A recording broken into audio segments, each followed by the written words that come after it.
What's going on, everybody? This is Coach E at Stars Sports Performance in Mentor, Ohio. This year, I want to do a better job of creating videos for our athletes, their parents, and any other viewers on why we do things here at Stars and what we do to make our athletes, better athletes at their chosen sport. I've gotten a lot of questions about how we design and build a speed training program, and I figured that'd be a great place to start. Today, our first video is going to be about the 7 stages of speed that we use here at Stars.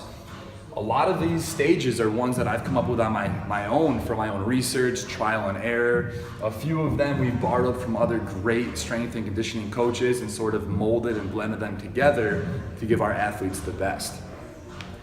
The first one we have is our corrective core training. Now, a lot of athletes, they want that six-pack. Everybody wants a six-pack, but truly it doesn't do anything to give you a stronger core. What we focus here at Stars is that deeper musculature, that transverse abdominis. It's the muscle below our six-pack. When we strengthen that, we can generate a lot more power and a lot more speed. Transverse abdominis is what defines a strong core. The second one is our corrective stretching.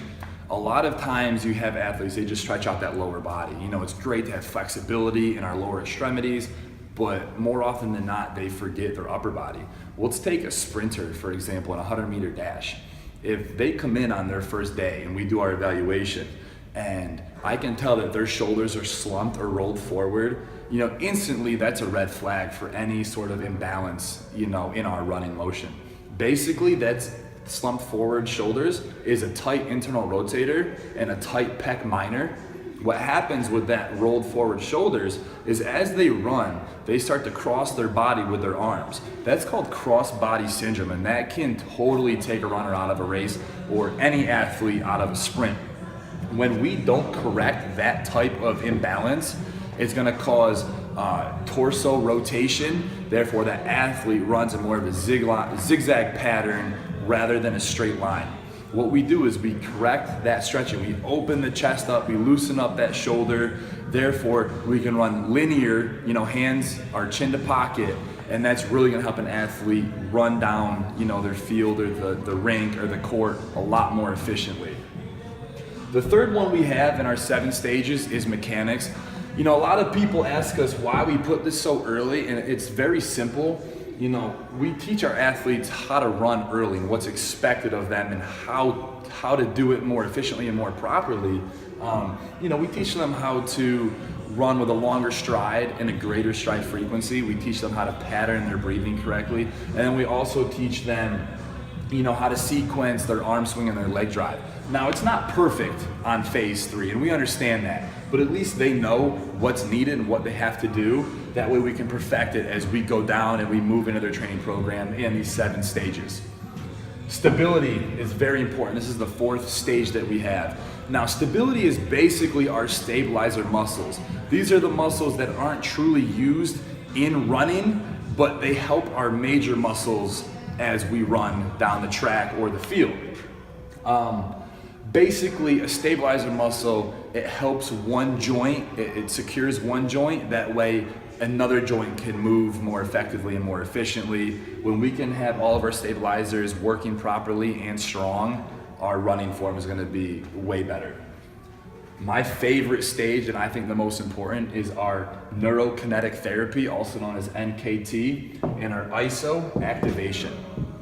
We put our athletes through a test on their first day, their first evaluation, and we do neurokinetic therapy or neurokinetic testing to make sure all of their muscles are firing and activating the proper way. Again, your glute is the largest muscle in our legs. If that glute isn't firing or activated properly, we're missing a huge component in speed training. Neurokinetic therapy allows us to test to make sure that all those muscles are working properly.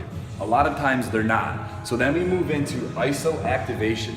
ISO is isolating that glute muscle, and activation is obviously making it activated. That way we can continue to use it as we run. When we can make sure that our glute muscle is working properly, it opens the door to a whole new level of speed. The 6th stage we have is plyometrics. Now, everybody implements plyometrics into their training, but not a lot of them know why they do it. Plyometrics is huge on creating force production and promoting force absorption. So if you take a box jump, it's the most typical form of plyometric training. A box jump requires a lot of force production to get their body into the air to land on a high box. The second phase of that is your force absorption. I think it's the most important phase of that. That's when you land on that box quietly and controlled. A lot of times you have an athlete jump up and they'll land and you'll hear that clapping sound, or what we call thunder. They'll land on that box hard. That's because they're not trained on how to flex and extend their ankles, their knees, and their hips properly. We call that triple flexion, triple extension.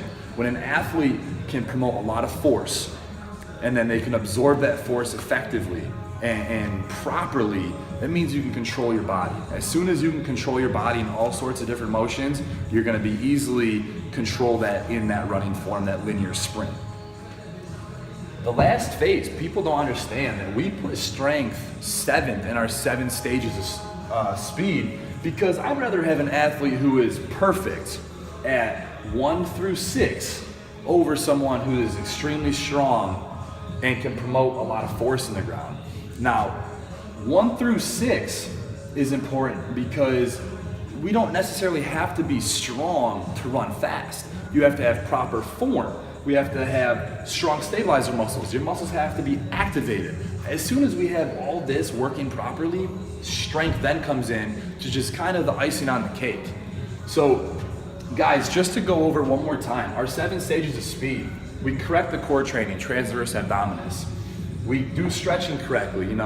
We stretch the muscles that are used in running, and we put them in positions that replicate or they are a direct correlation to our running motion. Mechanics, we teach you guys how to run right away. We perfect it later.